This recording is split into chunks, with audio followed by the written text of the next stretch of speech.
So Imran, I was just in Leicester Square 2 days ago, doing the Dawah table, Ali Dawah's table, and Indian guy came from Mumbai, and he didn't believe in Hinduism, just believed in one God, and he wanted to know about Islam, took away the copy of the Quran, he wanted to read it.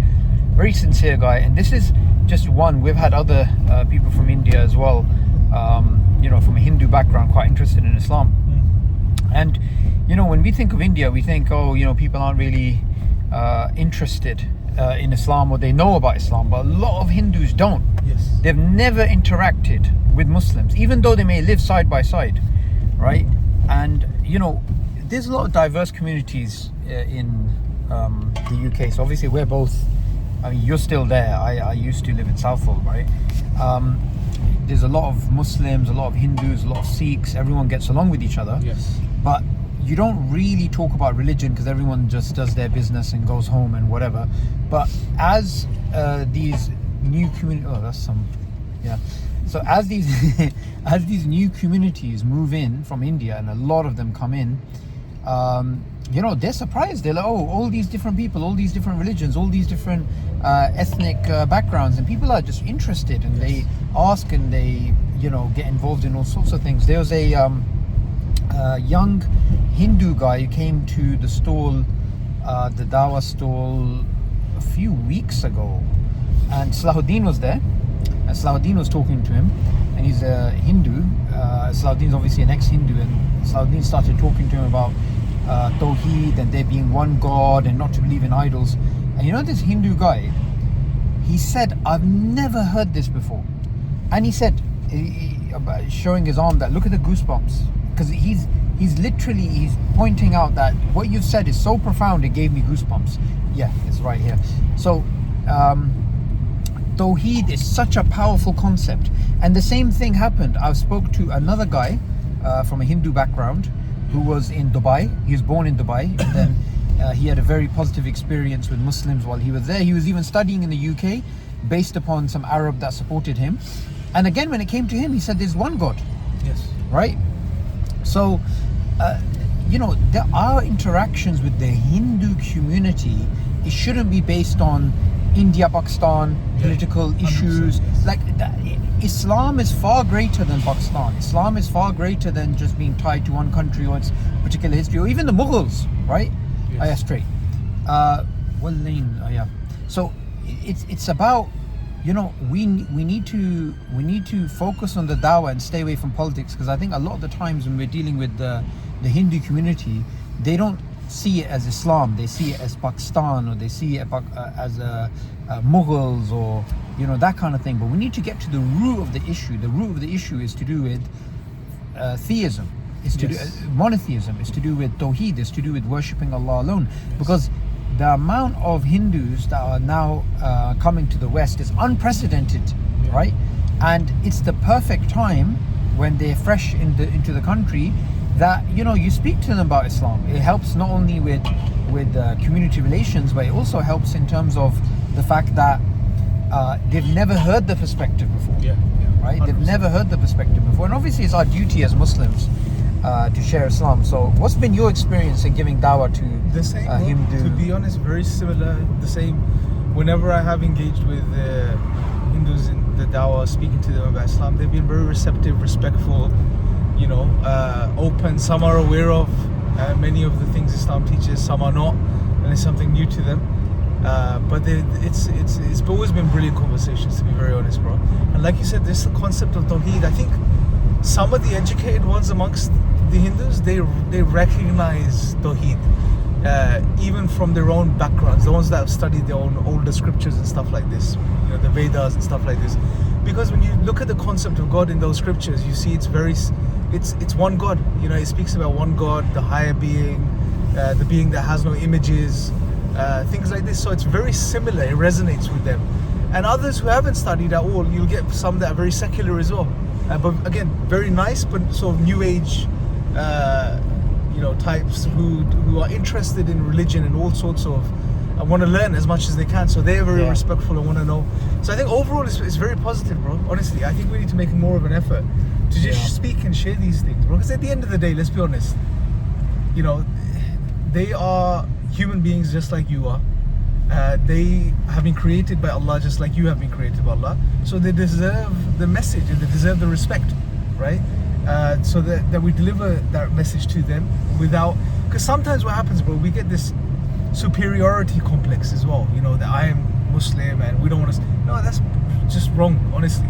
Your job, once you recognize the truth of Islam, is to humble yourself and share that message. And especially being from a Pakistani background, 100%, right? because then there's that. We shouldn't be political- seeing it as a Pakistan-India thing. Yeah, of course. And this Pakistan-India thing is irrelevant to the Yeah, Dawah. keep that to the cricket, fine.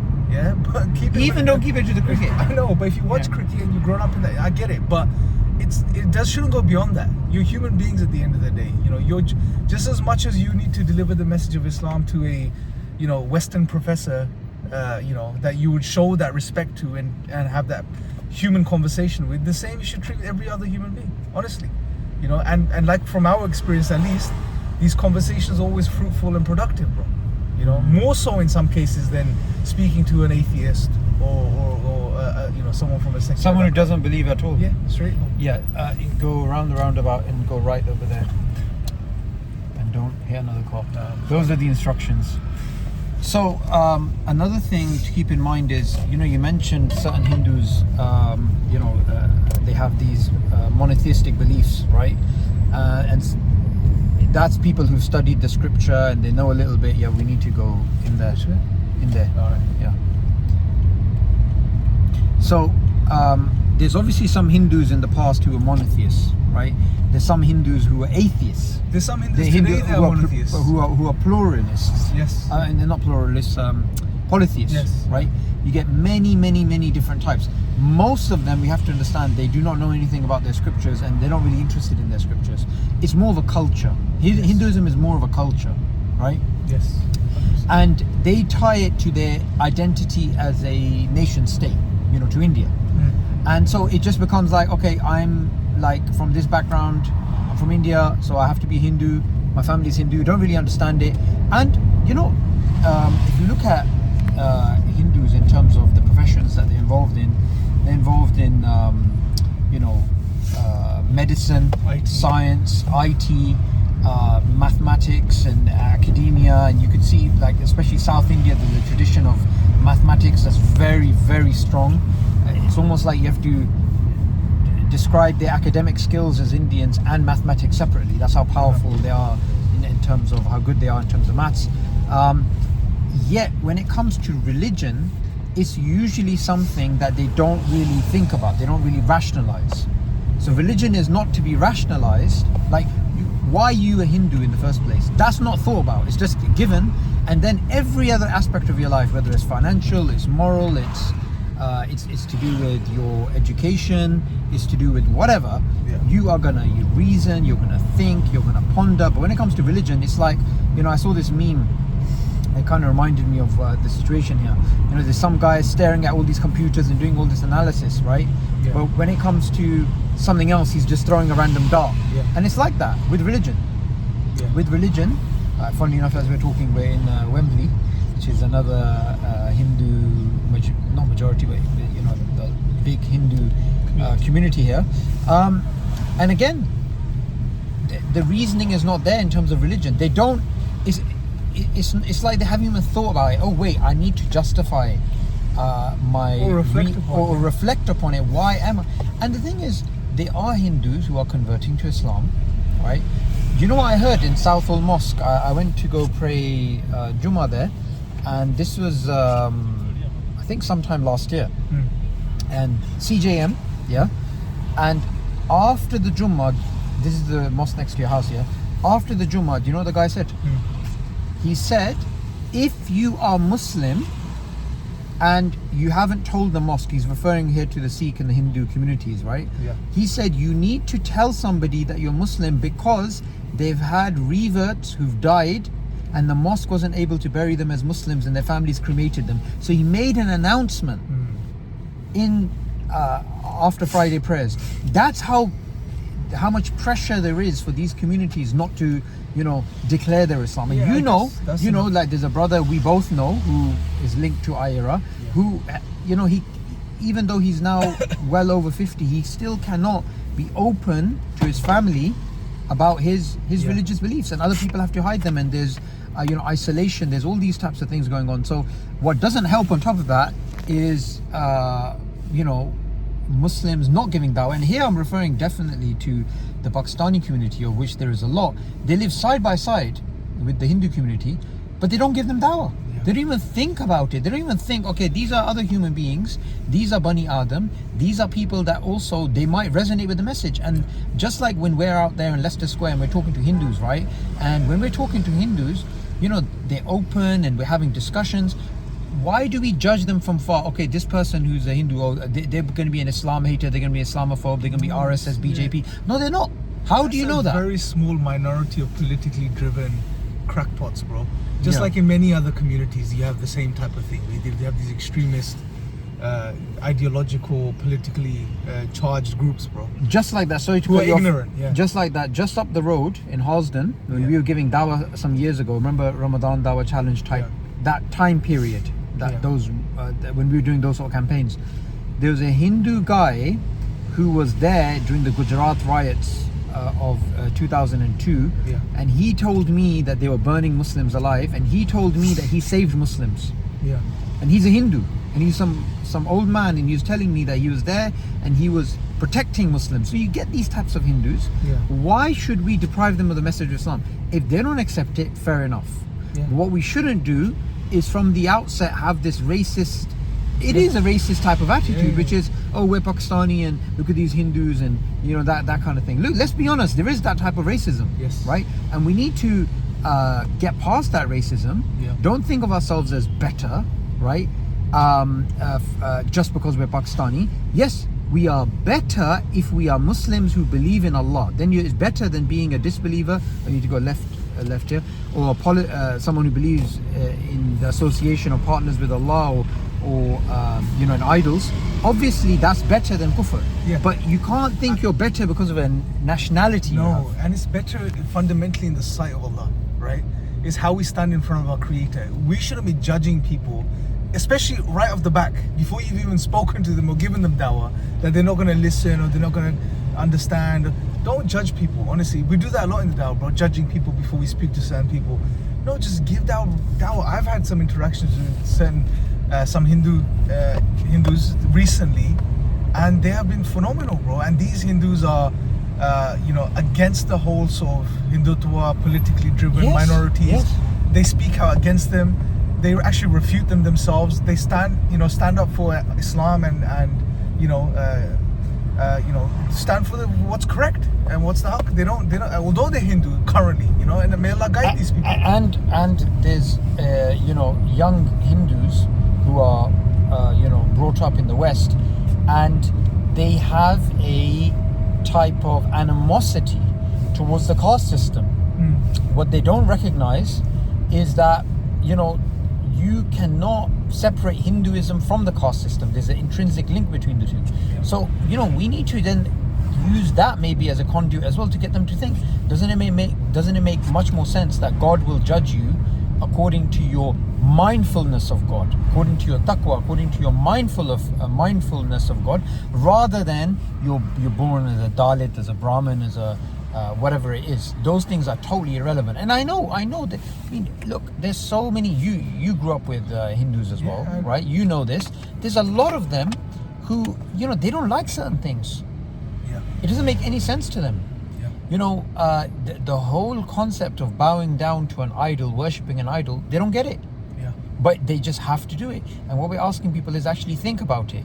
And we're asking Muslims actively engage them. Look how many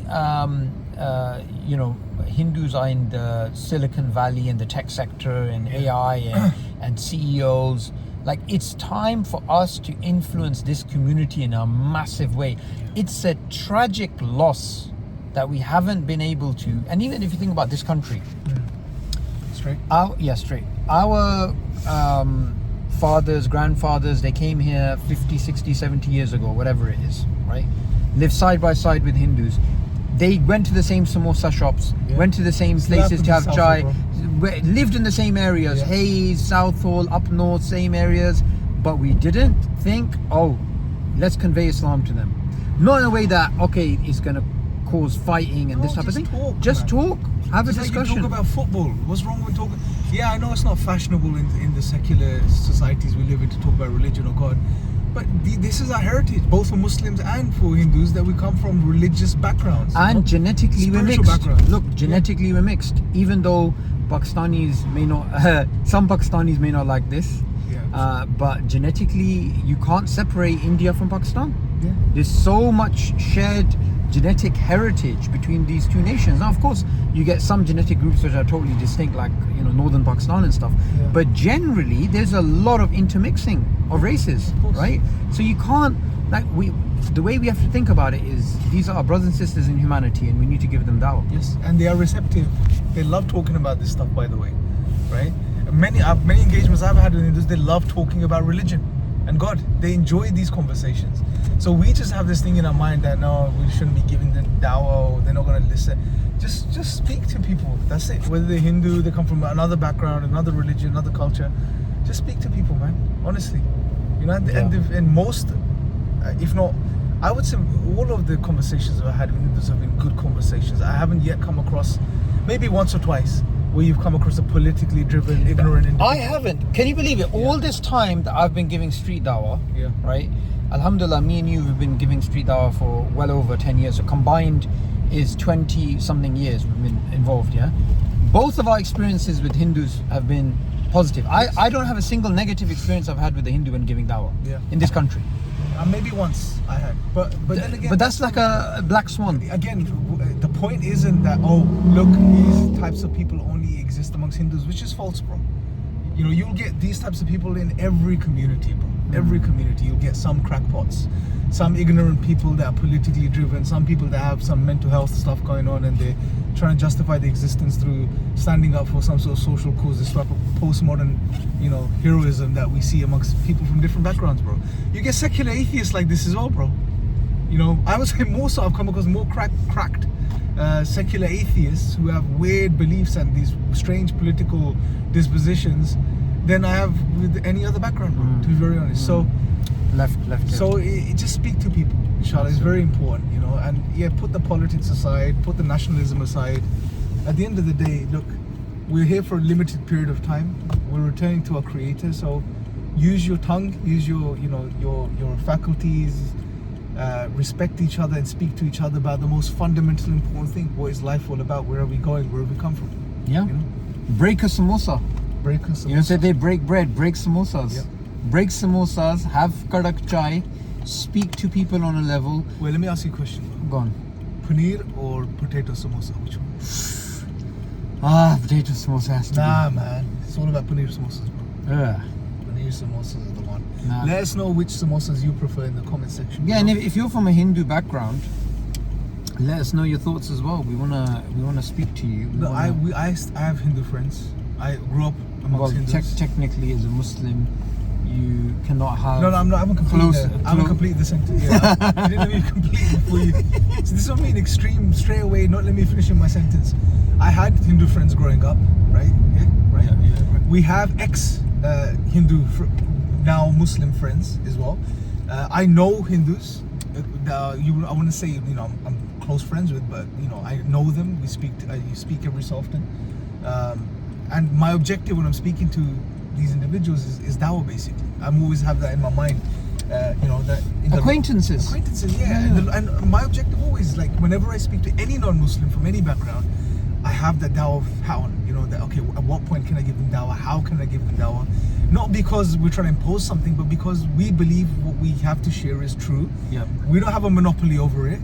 They deserve the truth. That's what we're trying to do, is share the message. No, we have no way of justifying our existence in this country, in these surroundings, as a community, unless we are enjoining the good, forbidding the evil, and the enjoining of the good, which is the best, is the call to Allah, the call to monotheism, the call to the worship of Allah. And people need it, bro.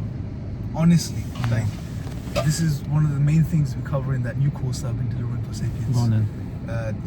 The grounded course is as amazing as the modern West seems, and sure, there's some amazing things. You have the science, you have the technology, you'll have all of this progress, but they are suffering fundamentally from an existential perspective, bro. They don't know who they are, they don't know what they're doing here, they don't know why they exist or where they're going or what the purpose of life is or how to ground morals, right, in any way, shape or form. Society is crumbling from the inside existentially, bro. So Islam has a huge role to play in today's society. And that's why we need to be sharing Islam. Absolutely. Jazakallah khair.